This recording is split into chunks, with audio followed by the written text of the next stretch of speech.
दोस्तों, एक बार गौतम बुद्ध के पास एक स्त्री अपने बच्चे को लेकर रोती हुई आती है और उनसे कहती है, प्रभु, मैं आपके पास बड़ी आशा लेकर आई हूँ। मैं जानती हूँ कि आपके लिए सब कुछ संभव है और आप परम ज्ञानी हैं। इसलिए कृपया करके मेरे मृत बच्चे को जीवित कर दीजिए। मैं आपका यह उपकार कभी नहीं भूलूंगी। उस स्त्री को बुद्ध के पास उन लोगों ने भेजा था जो लोग बुद्ध से ईर्ष्या करते थे।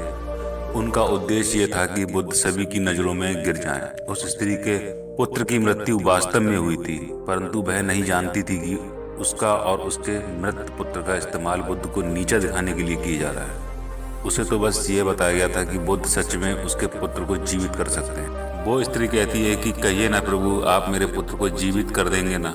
वहाँ उपस्थित सभी लोग बुद्ध के उत्तर का इंतजार कर रहे होते हैं। बुद्ध कहते हैं, हाँ, मैं तुम्हारे पुत्र को जीवित कर सकता हूँ।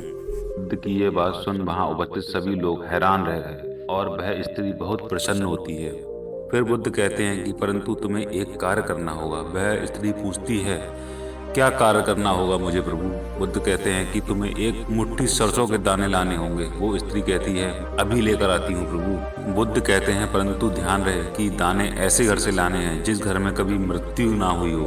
वह स्त्री उसी क्षण सरसों के दाने लेने के लिए अपने गाँव में चली जाती है। वह अपने गांव के हर घर में जाकर पूछती है। उसे सरसों के दाने तो हर घर में मिलते हैं, परंतु उसे ऐसा कोई घर नहीं मिलता जिसमें आज तक कभी किसी की मृत्यु ना हुई हो। फिर वह स्त्री समझ जाती है कि मृत्यु जीवन का एक ऐसा सत्य है जिसे कोई नहीं बदल सकता। वह स्त्री बुद्ध के पास जाती है और कहती है, मैं इस बात को कहीं ना कहीं जानती तो थी, परंतु स्वीकारना नहीं चाहती थी।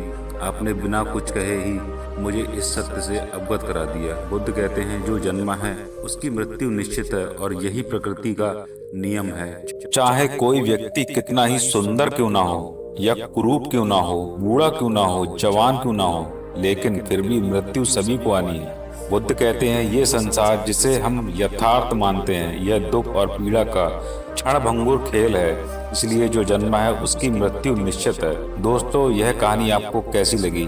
इस कहानी से आपको क्या सीखने को मिला, ये हमें नीचे कमेंट बॉक्स में जरूर बताएं। और चैनल को सब्सक्राइब करके बेल आइकन प्रेस करना ना भूलें, जिससे कि हमारी आने वाली अगली वीडियो का नोटिफिकेशन आप तक पहुंच सके। तो चलिए फिर मिलते हैं। धन्यवाद।